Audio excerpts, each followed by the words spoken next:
Morning po. Magte-test po tayo ng lansones today. I think this is one of the requests from many of our followers no after the rambutan. Ito naman pong lansones.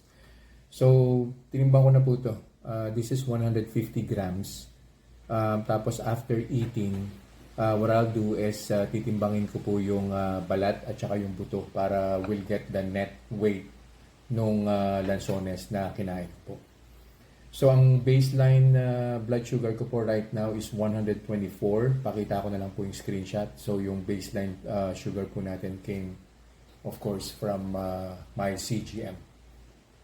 Tapos, after eating, 2 hours after eating, babalik po ulit ako. We'll check yung CGM kung ano po yung ginawa ni Lanzones sa blood sugar ko po.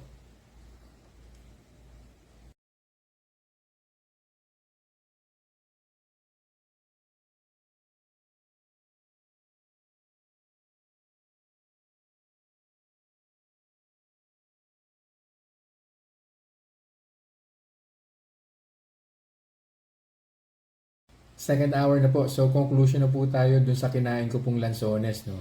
So, babalikan ko lang po ulit yung weight. I mentioned 150 grams po yung weight ng lansones. And then after eating, tinimbang ko po yung balat and yung buto, no? So, 40 grams po yung balat and buto. So, that's 150 minus 40 grams. 110 po. 110 grams po yung net weight ng lansones na kinain ko po today. So, ano pong naging resulta? I think 124 po yung baseline na blood sugar po natin, no?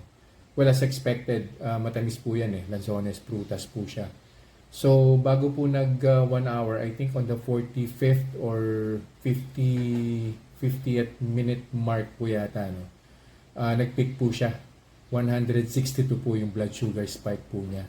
And then on the first hour, bumaba po siya ng bahagya, 158 if I remember that correctly. So 124 and then 158 yung first hour. And then yung second hour, bumaba naman po siya, kaya lang hindi pa po niya inabot yung 124 na baseline. Second hour, 128 po siya. So, tandaan niyo po, yung peak po is 162 ah. So, ano po bang recommendation? I don't think na po pwede po siya sa diabetic eh, kasi remember yung 180 na blood sugar level on the first hour. For a full meal po yun. Eh, ito, prutas po ito. Tapos yung madalas ko pong sinasabi na why would we settle dun sa 180 kung kaya naman po natin pababain? Kung kaya po natin kunin ng 150, 140 on the first hour, mas maganda po kasi mas okay po yun para sa mga internal organs po natin. So, kung tatanungin niyo po ako kung po pwede po siya ng konti, well, it's up to you.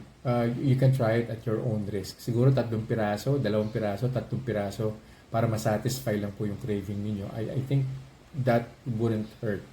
Pero kung kaya pong iwasan, mas maganda kung maiiwasan. So yun lang po for this review. I'll see you guys in the next vlog. Bye-bye.